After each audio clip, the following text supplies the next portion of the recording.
Hello from Santiago, Chile, and welcome to Crossing Borders with Nathan Lustig, where I have conversations with entrepreneurs doing business across borders and the people who support them, with a focus on people who have some connection to Latin America. My guest today is Brenna Loury, and I can say that if it weren't for Brenna, I likely wouldn't be where I am today, and neither would be many of the people who were part of Startup Chile. Originally from the US, Brenna moved to Chile after graduating from university to work for Habitat for Humanity, and later joined the founding team of Startup Chile, where she was the first person many of the pilot round entrepreneurs met and interacted with. We cover some of the program's early days, what it was like traveling abroad and learning Spanish when she first got to Chile, taking an entrepreneurial job instead of a more traditional consulting job, and how she started her own PR company after deciding to leave Startup Chile. Now the head of marketing at Doist, the profitable 100% remote and 100% bootstrap company behind Todoist and Twist, products that have more than 13 million users between them, Brenna and I talk about how and why remote work across borders is an interesting trend for the future, and tips and tricks that entrepreneurs can use if they plan to work remotely and have a company that's based on remote work. I hope you enjoy my conversation with Brenna Loury.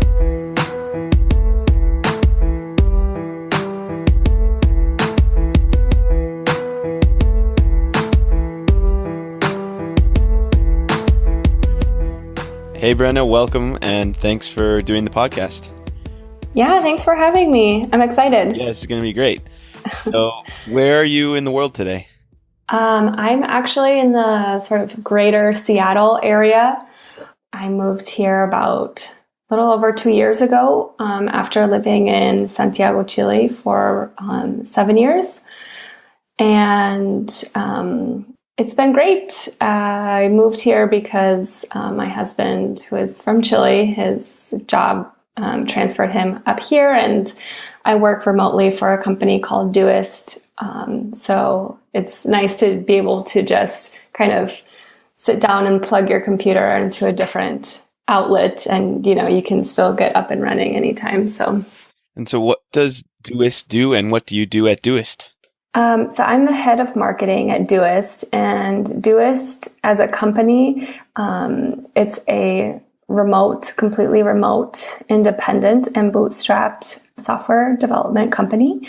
We create productivity software that helps people not only do more in their work and their professional lives, but also our main goal is to bring about a balance in people's lives. We've kind of seen firsthand how people can kind of work themselves into a big rut and sort of leave their personal and health on the wayside. So we try and sort of bring that aspect into our products in terms of creating a good work-life balance. And we have 2 apps. The first that was launched way back in 2007 is called Todoist.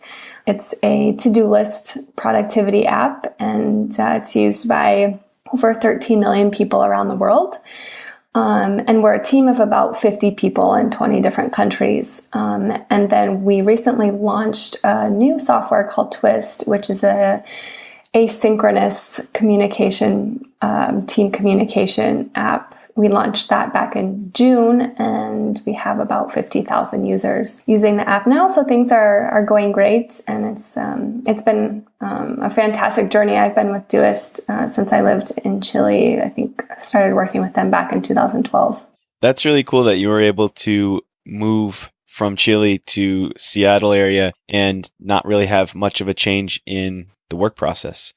Yeah, I mean, when you move countries and it's a different continent, and even though I am from the States, I lived my entire sort of professional life in Chile. So I was moving here sort of not knowing how a lot of things work, like how to get insurance and, buying a car and things like that. So it was sort of a process of learning a lot of new things, not only for my husband, but for myself. But I think, that made the transition a lot easier, just being able to pick up my computer and work from anywhere. Otherwise, I can imagine how hard it would be for people who have to, start a job search and learn how to network in a new country. And so, I think remote work is fantastic. So I'm going to jump back into Doist and remote work a little bit later, but I want to jump all the way to your story. So how did you end up in Chile? So I graduated college back in 2008, and I never really felt like I was ready to sort of tie myself down to a full-time job. I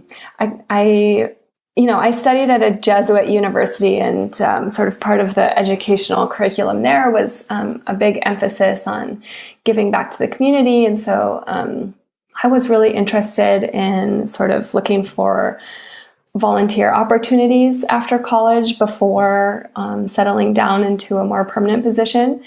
So I started looking for opportunities and actually realized that a lot of NGOs around the world sort of make you pay to work for them. So that was a little bit strange, but I ended up finding a position with Habitat for Humanity International as a resource development assistant. Which was funny because in Chile, there was no resource development department. So I applied for the position and I got it. And I arrived to Chile in January of 2009, not really speaking Spanish, and then started as a volunteer for Habitat for Humanity and sort of tried to create something definitely out of nothing. And in that process, learned Spanish and sort of set me on my course to where I am today. A lot of people in the US that are listening to this are people that are maybe in your shoes, or maybe they've had a couple of years of work experience and are thinking about making the jump to either work for a company in Latin America or potentially work remotely in Latin America. Can you talk a little bit about why you made the decision and what it felt like when you first got to Chile to start working for Habitat for Humanity? Yeah. Well, I was planning on volunteering for this NGO in southern India. And I have to say, luckily, that fell through. And so this position that I found with Habitat for Humanity was available in a handful of different countries. And I think I sort of just applied generally, and the opening that they had was in Chile. And so, yeah, I was really excited about that. And it was, I don't know, it was a whirlwind. I just remember it was so hot the day that I arrived, January in the Southern Hemisphere is kind of sweltering. So I kind of just arrived with a couple of bags and basically just jumped right in. And it was hard because the NGO, Habitat for Humanity, where I was working, the people there, even though it's an international organization, nobody there really spoke a word of English. So it was a pretty sort of sink or swim situation in terms of having to learn Spanish. So I'm a big advocate of putting yourself in that situation where you're really forced to learn the language. Otherwise, I think, people can get complacent pretty easily and just revert back to English. But when you actually can't, it really forces you to learn pretty quickly. So it was really hard, but at the end of the day, it was really important, I think. And I don't know, I sort of felt out of place sometimes, but at the same time, there were two other Americans who were working at Habitat during that time. So, we became really close friends, obviously, and tried to basically, like I said before, create something out of nothing, because the Habitat for Humanity Chile is sort of an interesting case study because, as you know, Nate, Techo para Chile, or like Techo in general in Latin America, is a really, really strong, very well-branded organization. So I think they really take the bulk of the sort of attention and funding in terms of sort of low resource housing availability. So Habitat for Humanity in Chile is very small. So things were working on a pretty, a really small scale. And we sort of did everything from trying to get local schools involved to, actually going out and building the houses ourselves. So I would say, if you're thinking of doing something like this, is you just really have to, know that you're probably going to feel uncomfortable a large part of your time, but it's a really fantastic growth experience that I can definitely recommend. Yeah, you talk about feeling out of place. I always say it's like being like a 5-year-old, because you just can't do most things. You can only ask for food and like going to the bathroom and a couple of really basic things. And I don't think I spoke for like 6 months.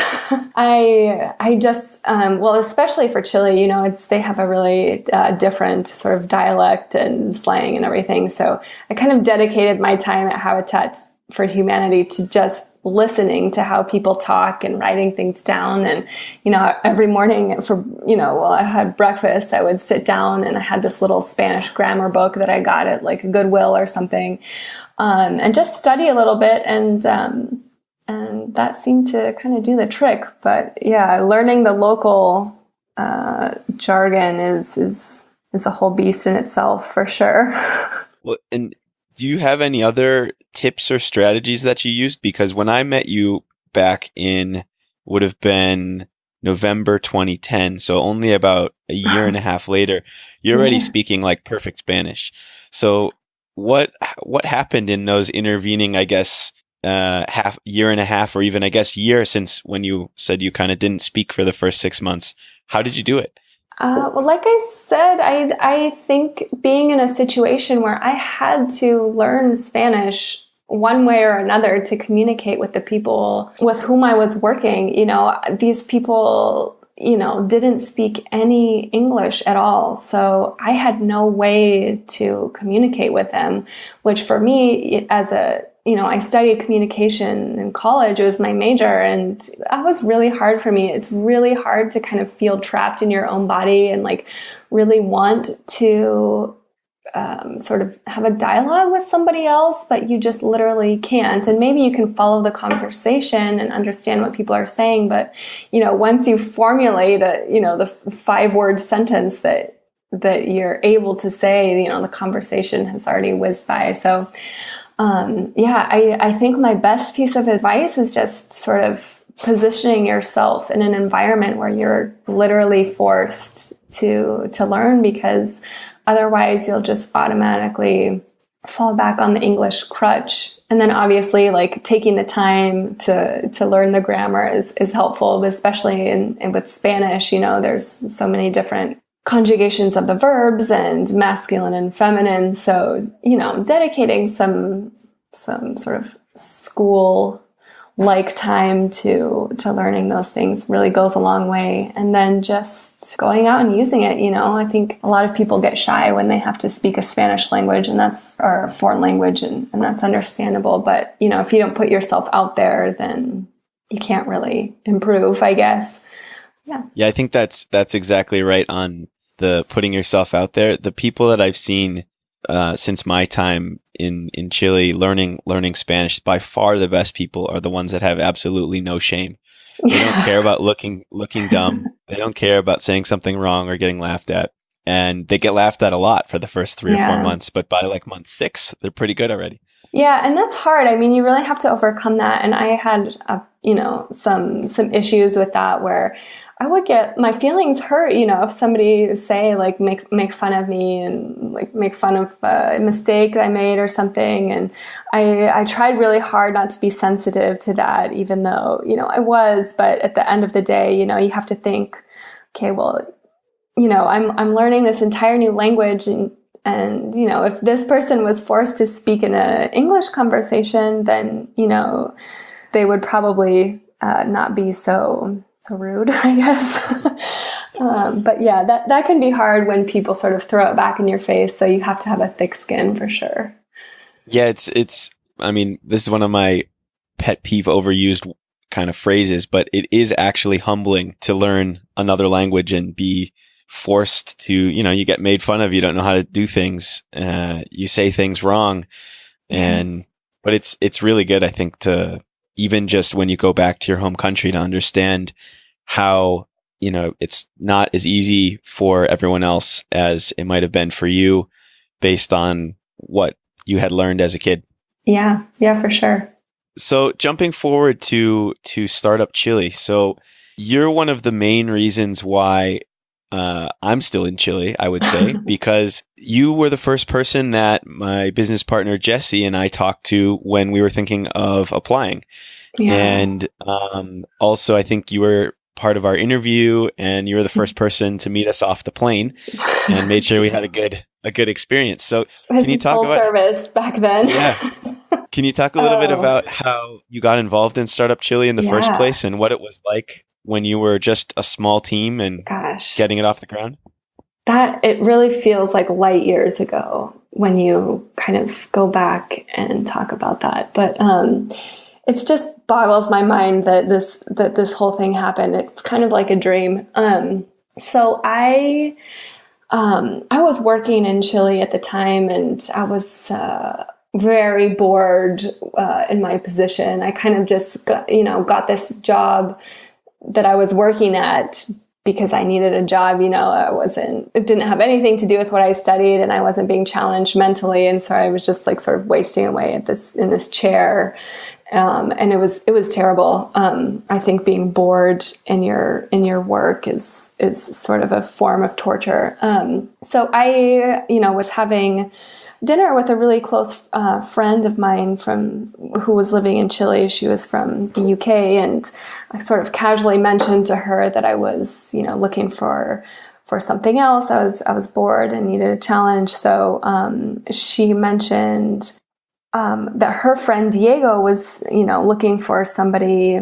I think at that point, gosh, I'm trying to remember this position. The original position that I applied to, I think, was like for social media or something. And it was a part-time position for Startup Chile. They were just basically looking for a native English speaker to I think they wanted social media, but they ended up getting kind of the whole package, like you mentioned. So I applied, and I ended up getting the job and going to work for the Chilean government, which is certainly another conversation in itself. But it was just, thinking back, it was, amazing that we were able to get this program up and running. Like, I arrived to Corfo, which, for those of you who don't know, it's the Corporation for Economic Development in Chile. I arrived to these offices, and they sort of just put me on a desk, like where they had some extra room in their communication department. And at this point, Diego had already gone to San Francisco to kind of do a tour, I think, to get people interested in applying for the program. So I was totally by myself. And they gave me a computer that I think it didn't have a connection to the internet, or if it did, I think almost every site was blocked besides like corfo.cl. So I was supposed to be doing sort of, social media management for Startup Chile, and I couldn't access Twitter. I couldn't access YouTube. So I think I just started bringing my own laptop into the offices and plugged into like the Ethernet in the library in Corfo. I don't know. Oh gosh, the hurdles that we had to overcome to get this program up and running were sizable. And, we faced a ton of backlash when we were starting because, nobody knew what a startup was. This was not a word that had, become that had previously existed in the Chilean language. So nobody knew what a startup was.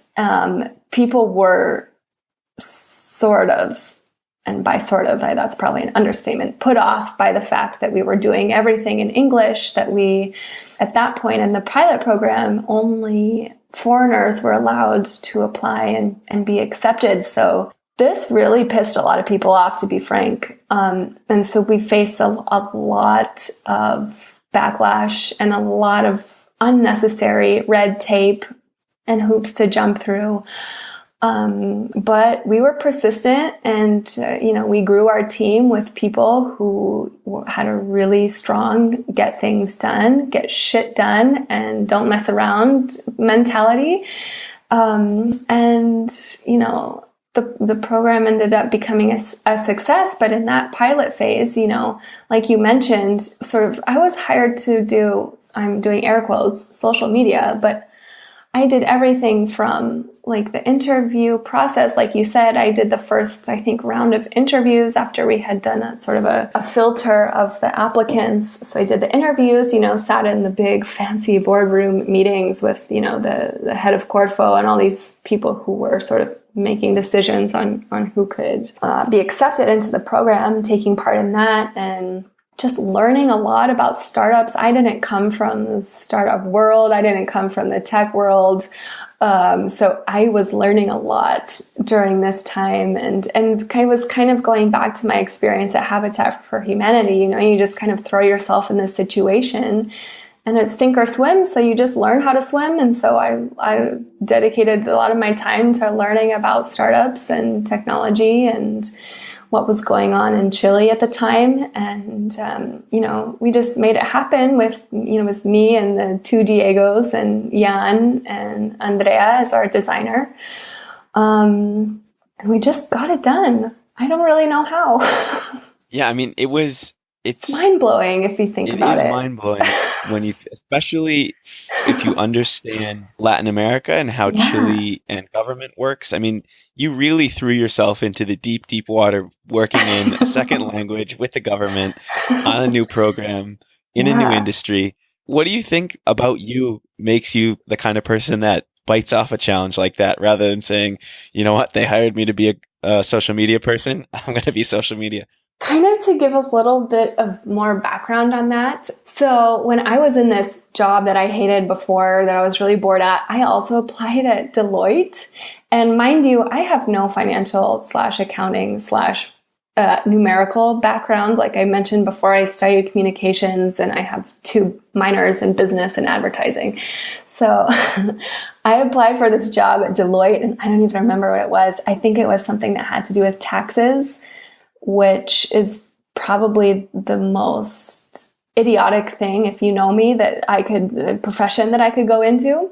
So at the time that I received this offer from Diego from Startup Chile, I was actually balancing another offer from Deloitte. And my mom was pissed when I chose Startup Chile. She's like, what are you thinking? You could get this, nice office in Deloitte, and it's this great international company and very structured and blah, blah, blah. And I was just like, well, oh God, one, I don't like anything about taxes. And 2, like that just sounds boring. So I opted for a challenge, and, God, that really ended up, paying off and really changing the course of my life. So I don't know what it is about me. I tend to enjoy projects where you can sort of start and create something out of nothing and getting things off the ground and molding them from the very beginning. I think that's a challenge that is not only mentally stimulating, but also once you start seeing the results of your work is extremely satisfying. Yeah, I think you say it changed the course of your life. I mean, it that's an understatement. I don't think Startup Chile probably exists nearly as what it is today if you take the Deloitte offer, which means that all these, I think it's now 1,800 companies have come down to Chile. I'm still in Chile. I guess I have you to blame. It's crazy. So you were there for the pilot round, and how much longer after the pilot round did you stay? Oh, this is a good question, and it's something that I was kind of formulating when I was thinking about our chat today. So I started with Startup Chile in August of 2010, and I stayed in Startup Chile until I think February of 2013. So I was there, I don't know, a little more or less than 1.5 years, which in the grand scheme of things, it's not that long, but it felt like an eternity. And the things that we were able to accomplish in that time were very impactful. But I burned out really easily, to be honest. I was, I didn't design the bulk of the program. I worked on more of the communication and PR and things like that. But I never really felt in sync with the quantity over quality aspect of the program. So I'm trying to remember, because it was a while ago, but I think we were bringing in, 100 teams or so every time we had a new round of entrepreneurs coming to Chile. So I think in that year it was, somewhere upwards of like 300 or 400 people. And, I loved my job and everything, but I really started to feel like a lot of people weren't there for the right reasons. And, going to all these events, and I don't know what, like a good translation for chamuyento is, but I just started to get really burned out on people who just seemed to be peddling bullshit and, thinking that they were hot stuff, but hadn't actually accomplished anything. And that really kind of wore me down, to be honest. Got a lot of chantapreneurs that we like to coin that. That's I hope you trademark that, because that is a great phrase. Yeah, there was a lot of that. And, for me, another reason that I took the job at Startup Chile was the possibility of making a really big difference. And, I think we really did. I think we really made an important difference in Chile as a country. But when you see people who are taking advantage of that, it just really sort of rubbed me the wrong way. So I decided to move on, and I think it was the right decision for me personally. I think it's actually, so you're talking about your timeline. You said you started in August of 2010. I was in Chile by November of 2010. It's completely crazy. Completely crazy. I don't know. I don't know what anybody was thinking, but we did it. And and that first round, that's kind of the thing, how you're talking about the proximity of those dates. We didn't have anything figured out. And, everybody in the pilot round and in the first round can really attest to this. There were a lot of problems that we faced, with the reimbursement process. And I don't know how Startup Chile works now, but back then, you had to save all of your receipts and just go through this horrific process of trying to get everything reimbursed by the Chilean government. That was not an efficient way to have set up the program. And so there was a lot of trials and tribulations in that first year.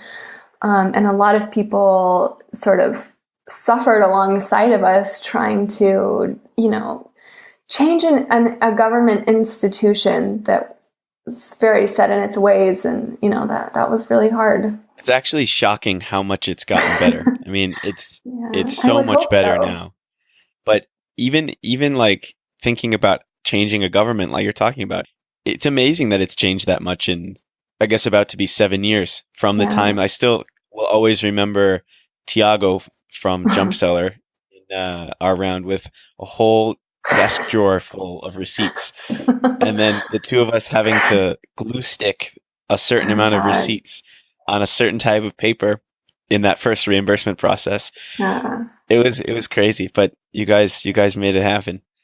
So, but you and the team were doing a startup inside of a government with cross-border intertwined. So you got exposure to 20-something different countries, right? In that pilot round. Nate, you reminded me that we had to do the visa work for all you guys. I have completely forgotten about that. So, oh my gosh, not only did we have to get this program up and running and figure out how the hell to get you guys money, but we had to get everybody visas. How did that? I don't know. I just don't. Thinking back on it, it just is just. I don't know. Well, whatever you did, I remember the first day we walked into the office and we got taken into the extranjeria after hours when you had a special person stamping things, and then we went right to the bank.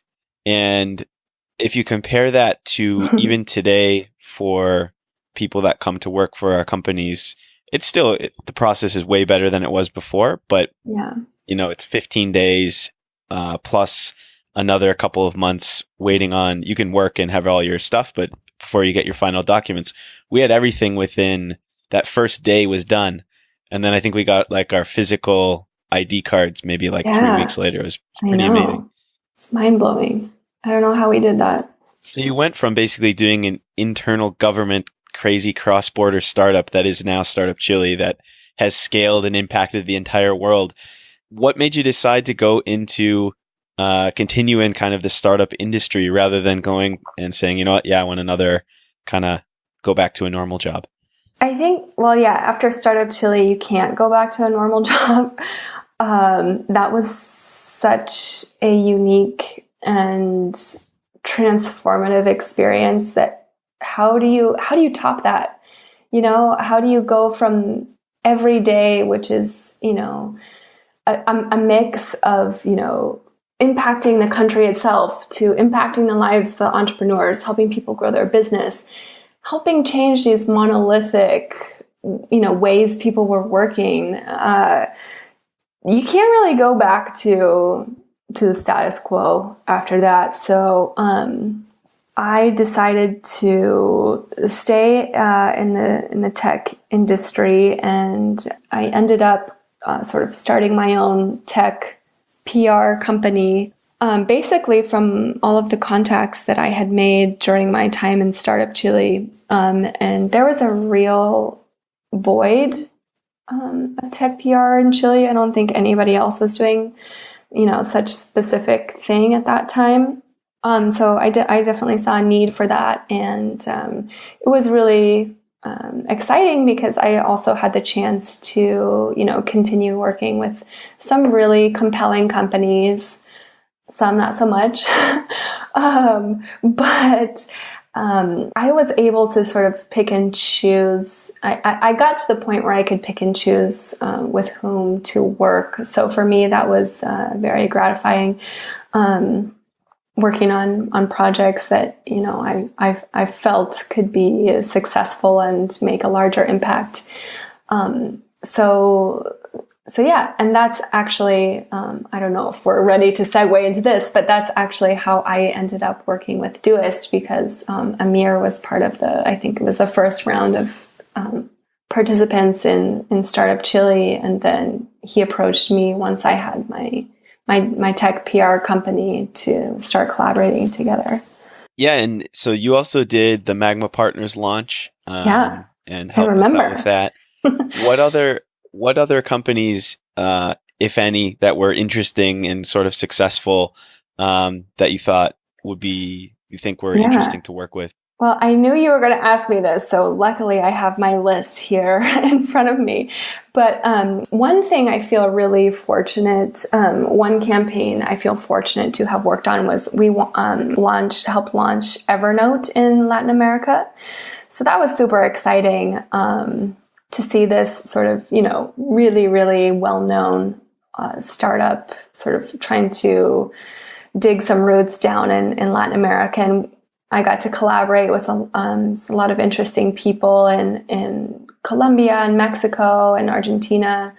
So that was really exciting. I really enjoyed that. And also, let's see who else. I got to work with Baby Tuto, which is a really, I think, well-known at this point startup for, it's an e-commerce for baby products.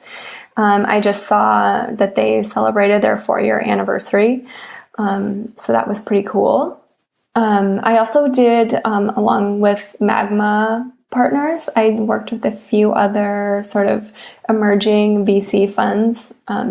So, I mean, that was kind of interesting to shake it up, sort of be on the other side of not pitching necessarily the entrepreneur themselves, but the company who is looking to raise actual funds to invest in other startups. I also, I got to work with Songkick, which is sort of a famous international concert platform that they were launching in Chile. We did a really cool campaign for them. Truecaller also was one of my favorite campaigns. They have somewhere like 1 billion, it's mind-blowing, 1 billion users. They're like the number one app in India and a couple of other Asian countries. So it was awesome to launch this in Chile because what they do is they block spam calls. And as you know, this is a huge problem in Latin America. So we got a ton of really great press for them. And that was really exciting.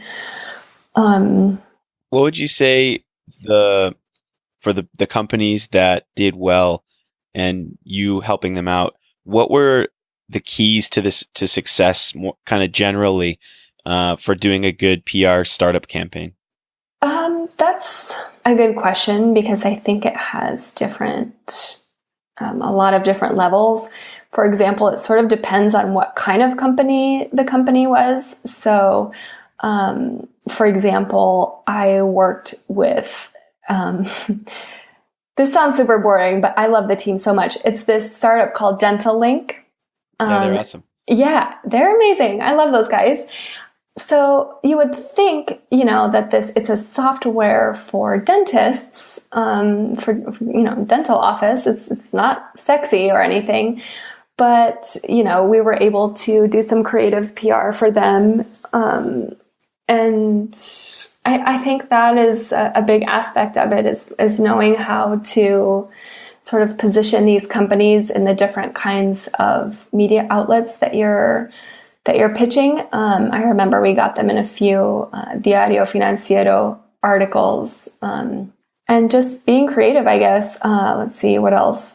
What about going the other way? Maybe it's easier. What's the big things that most startups get wrong when they're trying to pitch an article or come to you and want to hire you? Yeah. What are like the things that you would say, yeah, no way I'm working with you? Yeah, this happened to me a lot. So I was able to sort of refine my filtering abilities. So I had a lot of people come to me and they didn't even have a product to show, basically. They would say, look, we're developing this app. I remember just perfectly this one guy wrote to me and he's like, we're developing this app and we have 100 users. And I'm like, well, if you're still developing the app, like, do you really have 100 users or are you just making that up? Because they hadn't launched it. It wasn't even in any of the app stores yet. So I was like, are you sure about that? And then he was like, I know you speak English and you've done PR for, international companies. I want you to put us in TechCrunch. And I was just like, oh God, you just punched me in the stomach, man. It was like the trifecta of awful tech PR, And oh gosh, it just like kills me when people, it's great to be enthusiastic about your product, but if you don't really have anything to show for it or a compelling story to tell, you kind of have to do the groundwork before you are able to go out and say, look at, to the rest of the world, look at what I've done. And if you're saying, look at what I've done and you haven't done anything, that kind of defeats the purpose and is why tech PR has such a bad reputation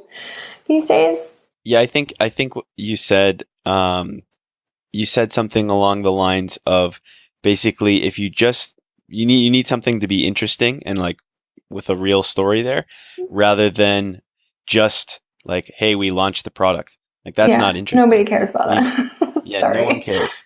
That's one of the biggest things that people get wrong, I think, from at least our portfolio companies that we see. They're like, well, why aren't you helping us get more press? And I was like, well, what's the angle? What's the interesting thing that is going to like actually make news that people will care about? Yeah. And I was just going to say that I think that's why with Truecaller was so exciting, because it was a product that would really impact people's day to day. It was so easy to pitch that company because every single journalist I was pitching could identify with like, oh my God, this banco calls me 500 times a day and I'm not even their cliente. Like, and if you have an app that can just block this, like, hell yeah, I'm going to download it, So if it's not, sometimes it can be a little bit more compelling to pitch a local company in the local market. But if you have, an app from a different country that serves the same needs as, the rest of the market that they're already in, like, I think that is sort of an easy pitch also, to be honest. So you mentioned that Todoist was one of your early clients. What was the story of making the jump from having your own agency to saying, you know what, I believe in these guys. Let's join up full time. So yeah, sure. I started working with Amir in September of 2012, and I think at that point there were just there was Alan and David, our support guy, and maybe one or two other developers. So it was a really small team, and they were gearing up for the launch of Todoist for mobile apps. So that's where they needed some help, just in terms of like writing some copy for the website, doing some tech PR and tech blogs and things like that, writing press release. So I started to, that was, I'm just trying to remember the timeline. I think I was working with them for even a year or two before I started full time. Kind of just got to the point where the company was growing so much and Todoist was performing really well and getting to be pretty well known, and, you know, a lot of really exciting things happening. So I just, they started taking more and more time out of my day until I was offered a full-time position. And it was kind of one of those things, sort of cliche to say, but like an offer that you can't pass up, you know. And like you said, I always really believed in Amir and was inspired by him as a leader. He has like a very unique outlook in terms of running a startup, which, after being really burnt out by a lot of bullshit, I really felt sincere and I really identified with. So it was actually a pretty easy decision to make, and I was happy to make that transition. And so making the transition from working on your own or with a small team to working with a distributed team that's bigger and growing really fast, what was that like? Well, so it's funny that you ask, because at that time when I started working with Amir and Alan, Amir and Alan were both living in Santiago at that time, and they were still doing everything remotely. And I was like, guys, can we have a meeting? And they're like, are you sure you need to meet in person about this? And I'm like, we live in the same city.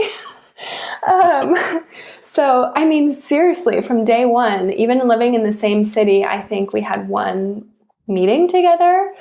So it was just a really natural way to do things. And in addition to that, a lot of the clients that I had from my PR company were based in other countries. I had a lot of teams from Spain, or, you know, even Argentina or Mexico or Colombia.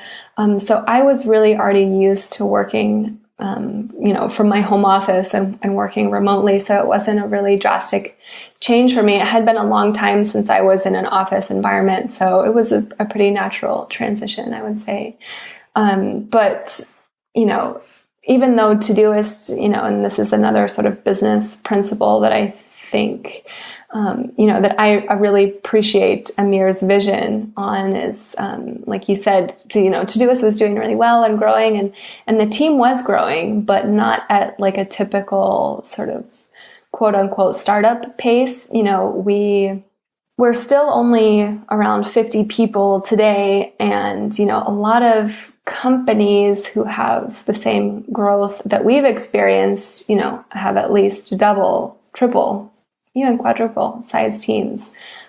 So we've always been really mindful about operating sustainably, which I think is a lesson a lot of other startups could learn.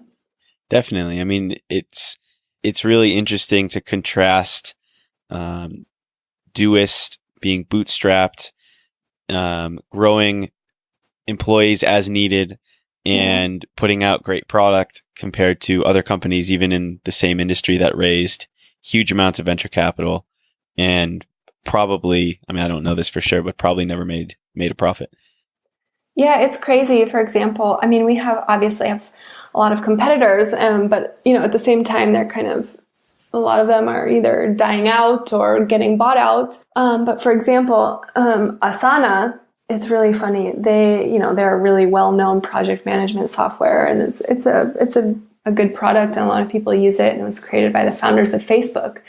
But they recently raised a round of, I think it was $250 million.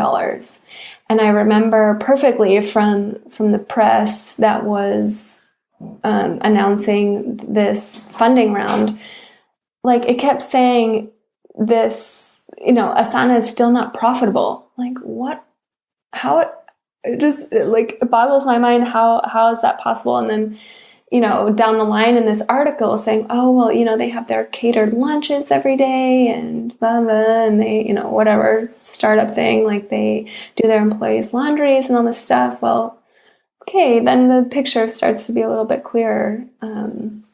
So yeah, I think we are definitely one of the few and far between companies who have been able to do this successfully. And that's by and large by, being smart about running a business. It doesn't seem that hard, but I guess it is.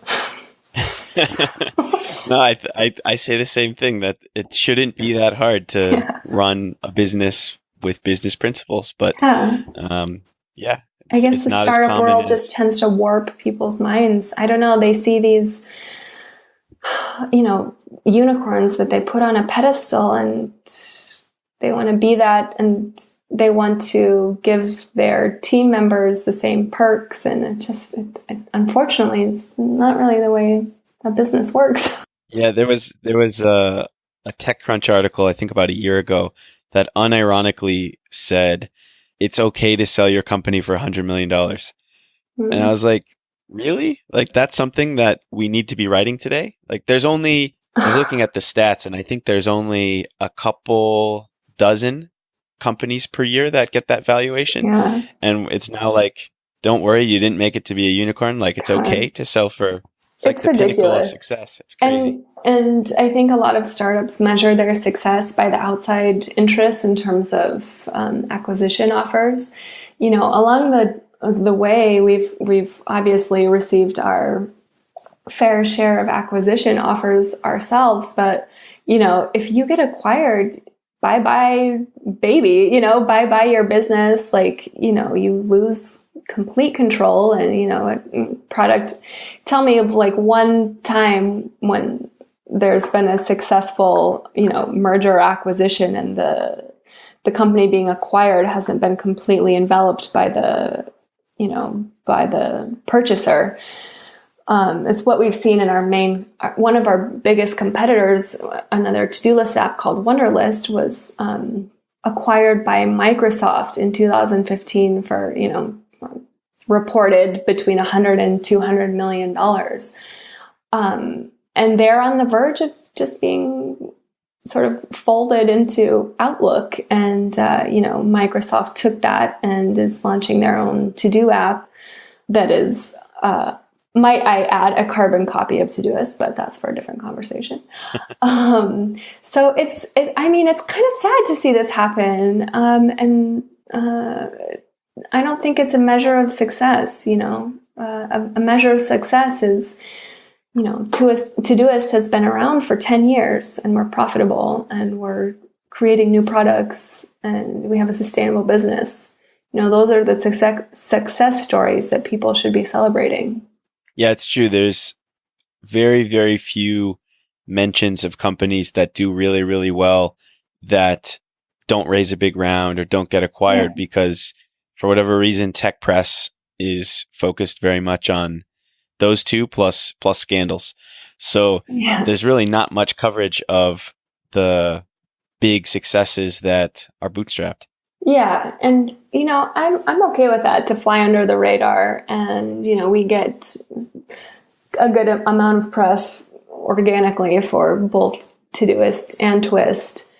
But it's just not the story. If I compare the types of pitches that we send to journalists, the ones about us running a sustainable business are by far the least sort of received. I don't know. Pescard. It's interesting too. I had the Arc Daily guys on the podcast, and they have very, very similar kind of theory of running a profitable business, coming under the radar. I think they're the number one website for architecture in English, Spanish, Portuguese, and Chinese. And Russian, probably. Those guys are in Russia. Probably, yeah. You mentioned autonomy about working in a bootstrap startup and also in a startup that hasn't been acquired yet. And so I think that's a good segue into 50 people in 20 countries working remotely. I think probably you said maybe one in-person meeting per year for everybody. So that's a lot of autonomy for each employee. What's that like? And what are some of the advantages of having a business like that? Oof. Where do I start? So I will preface this by saying that it's not without its growing pains. There's a lot of tools to make remote work successful, but refining and adapting those to your particular environment does, take a lot of trial and error. But no, I think the statistic of half of the population is going to be working in some capacity remotely by the year 2020 is correct. And just in terms of how we make it work, again, where do I start? I guess the main thing that we look for is, when we're going to hire people is a cultural fit. Like if you hire somebody that you can't trust is going to get things done, or if you hire somebody and they're just not communicative or a self-starter, and in a remote environment, that just does not fly. And it doesn't fly in an in-person environment either, but it's a lot easier to fly under the radar, I think, when you have more face-to-face interaction. Like, it's very easy to tell in a remote setting if somebody is being proactive and getting their things done and taking initiative. So hiring for cultural fit is our number 1 through 5 priority, basically. And then, I just using tools that are going to facilitate the remote work environment that you're in. And that's exactly why we ended up developing this, our app called Doist, because just to give a little bit of background, like we have tried a lot of different tools in the past. I mean, we never used email. Previously, we did use a software that our team had built called Doist, which is not operating anymore. It was sort of a project management software. But just as the team began to grow, we just, felt the growing pains and started to explore different options and jumped on the Slack bandwagon. And that was just a truly eye-opening experience for us, because as a remote team, everybody's saying like, oh my God, Slack is the most amazing app. Like it's, people just, love it. And they're the fastest growing startup in history, and valued at like $50 billion. It's insane. But we had a really hard time with this because, for example, I'm in Pacific time zone, but the bulk of our team is based in Europe, and we have a lot of people in Asia, and we're just really honestly spread across the whole world. So, Pacific time zone is kind of the laggard. So I would wake up and I just have this like cascade of hundreds and hundreds of messages to go through that would bounce around between, a serious topic of, I don't know, a landing page we're working on, for example, with a GIF or, somebody, a bug fix or something. So it was just this like stream of conscious conveyor belt of, verbal vomit that like had no coherence whatsoever. So having to sift through that and then at the same time, like see that conclusions were being made while I was still asleep and not having a part of that decision was super frustrating. That's when we decided that like, if it's not working for us, then it's probably not working for a lot of teams. And, we've always been of the mentality that like, we should create apps that work for us, and then they'll, probably work for the greater population, especially now that so many people are working remotely. So that I kind of went on a tangent, but this app Doist has been really helpful for us in terms of remote work because it's not based in real time. So it really gives the whole team the sufficient time during the day to craft thoughtful responses and to not be stressed out by like, oh my gosh, I have to sit at my desk. Am I going to miss a message, or am I not going to be part of this decision if I disconnect to write a blog post or something? So it has just been instrumental for us in terms of getting work done, but also creating like a harmonious work environment for our remote team. So what would be the top, I don't know, 3-5 tips that you would give to a company that maybe they have an office in Latin America and an office in California or an office in New York, if they're thinking about either going full remote or even just making it work with the two offices that are separated? Yeah, it's funny because you and I talked about this last weekend, and I remember telling you, like, I think that sort of half remote doesn't really work too well. I've seen a lot of cases where, some people will be remote and others will be in an office. And, if you're in an office, you're going to default to in-person communication. So if you don't have that option, then remote work can actually work, but if you have a subset of people who are working in the same office together, who can make decisions without other people on the team even being privy to them, then that's just not going to work. So I think that in general, remote work works best when it's 100% remote. But like I said, some tips for a good remote work, I guess, like I mentioned, is hiring people for your cultural fit, hiring people who show that they have initiative and can do things independently. Another tip, I guess, kind of going along the lines of what I was saying before, is being really mindful about the tools that you use to communicate with your team. Obviously we prefer Doist and other forms of asynchronous communication, but like exploring different tools that will help you and your team communicate better is really worthwhile. And just being mindful about the kind of communication that you want to have with your team is really important to make sure that nobody feels left out or left out of a decision or sort of left in the dust, when the rest of the team is having a conversation. What advice would you give to your pre-Startup Chile self, knowing what you know today? And then same question, but for your pre-Doist self. Pre-Startup Chile advice. I feel like I have a really bad memory these days, so I'm just trying to go back and think of what that would be. I think I'm inclined to say like being a little bit more patient, maybe,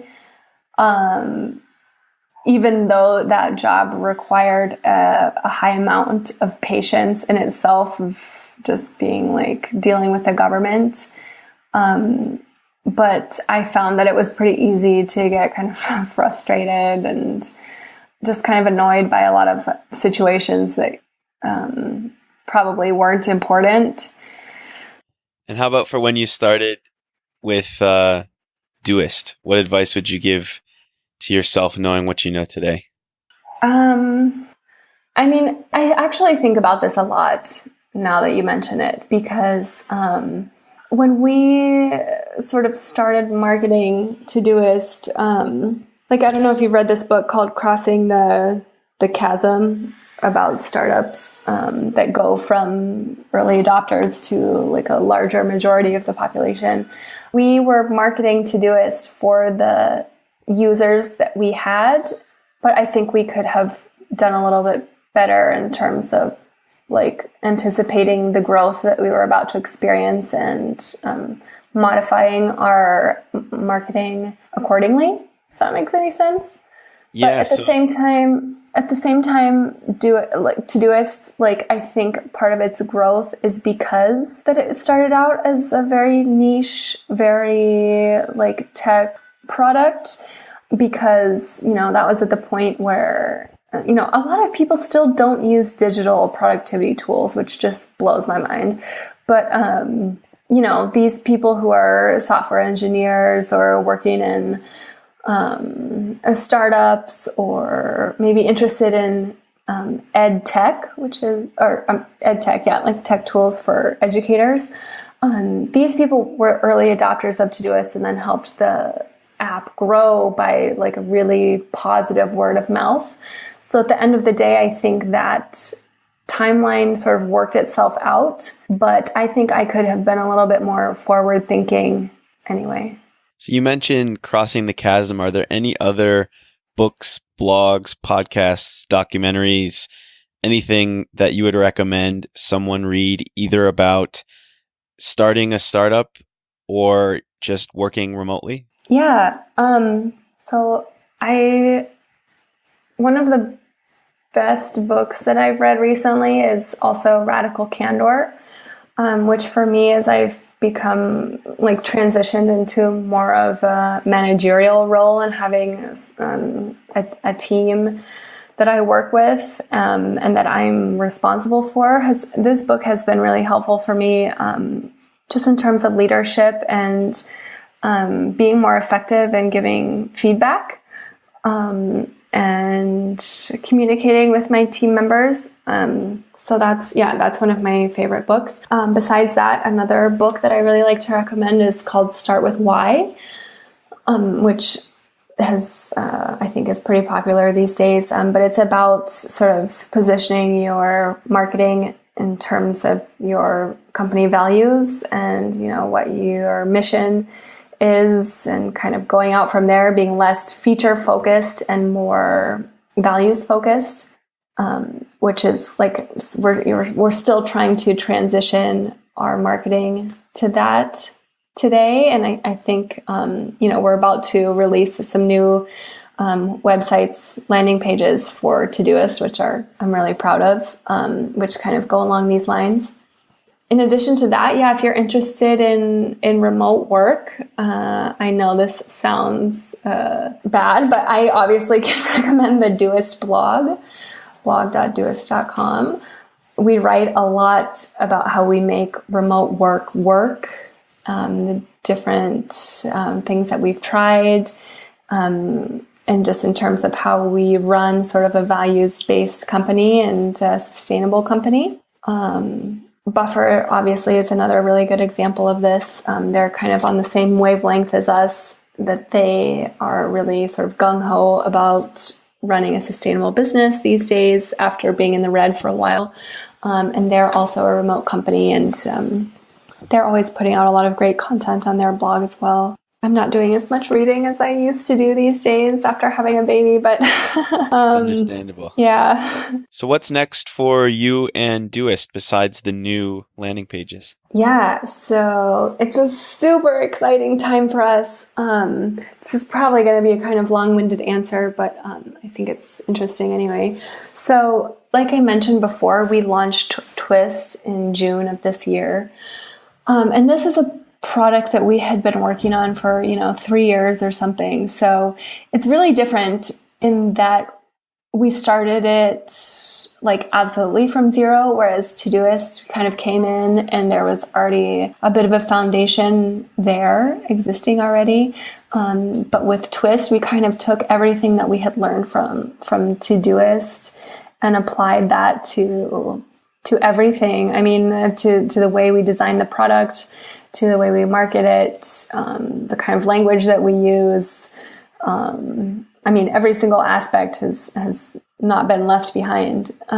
So this launch, I think, was a real eye-opener for us in terms of, like, we really want Todoist to also be on par with what we've done with Twist. So a lot of our work since launching Twist, it's funny that we kind of launched it and then went directly back to the Todoist drawing board. So kind of put the app out there and didn't really do much with it. So up next, is we're doing a lot of foundational work on Todoist, which is really exciting to kind of go back and and really get the app and the marketing where we want it to be and where we believe that it can be.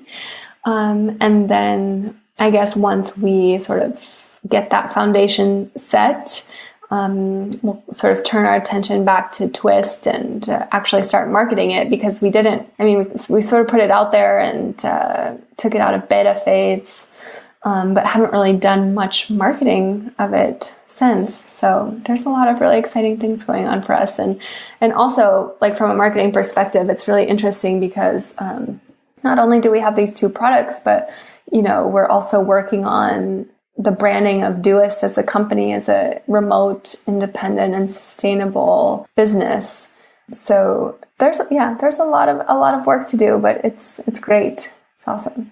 That's fun, and I've been enjoying following both you and Amir and the team on social media with the point of view of remote first and getting profitable and bootstrapping. It's been fun to see, and I'm a loyal to Doist user, so keep up the good work. Good. I think it's interesting, or it's just inspiring to me that this sort of came out of my Startup Chile experience, and sort of making the full circle just makes me really proud when I see companies that were part of Startup Chile succeed. Like, for example, it's really funny. I went into the App Store the other day just to check something, and I saw, in the new iOS 11 App Store, they have this Today tab, and the app of the day was actually this app called Jogabo, which was also from my time at Startup Chile. So I just was like, I almost felt like it's kind of like seeing your kids succeed. It just fills you with such pride, and I don't know. So I look forward in the future to seeing sort of more Startup Chile alumni do interesting things and be successful. Yeah, me too. It's been fun to see. So where can people find more about Doist and about you on the internet? Well, you can follow me on Twitter. I'm at Brenna KL. It's Brenna KL. And you can subscribe to the Doist blog, which is blog.doist.com. And in our blog, we actually, this is a new blog that we're releasing. Made a lot of updates to it recently. So you'll get not only remote work information, but also, like, if you're a Todoist user or a Doist user, send you a weekly update, sort of everything that's going on. So you'll get all of that information. Those are the best two channels. I don't really use LinkedIn or Facebook these days, but. Well, awesome. Thanks again for doing the podcast. I think this has been really fun to go back in time all the way to my time in Startup Chile when we first met, and all the way through. You forget about things, and it's been great, Nate, to kind of go back in a time machine and think about those early days and back to memory lane. It's pretty crazy. So thank you for having me on your show. I really appreciate it. No, for sure. It's been great. Thanks again. Yeah. Have a good rest of your day. Yeah, you too. Thanks. Thanks again for listening to my conversation with Brenna Loury. I hope you enjoyed it as much as I did. I wanted to take this opportunity to thank everyone who rated this podcast on iTunes and Stitcher. I really, really appreciate it. And I want to give special recognition to Kari Lead and Kent C87, who took the time to write reviews on iTunes. Really appreciate it, and thanks again for listening. If you're interested in past episodes, you can find them on iTunes and Stitcher or on my blog, nathanlustig.com. Hope you have a good rest of your day.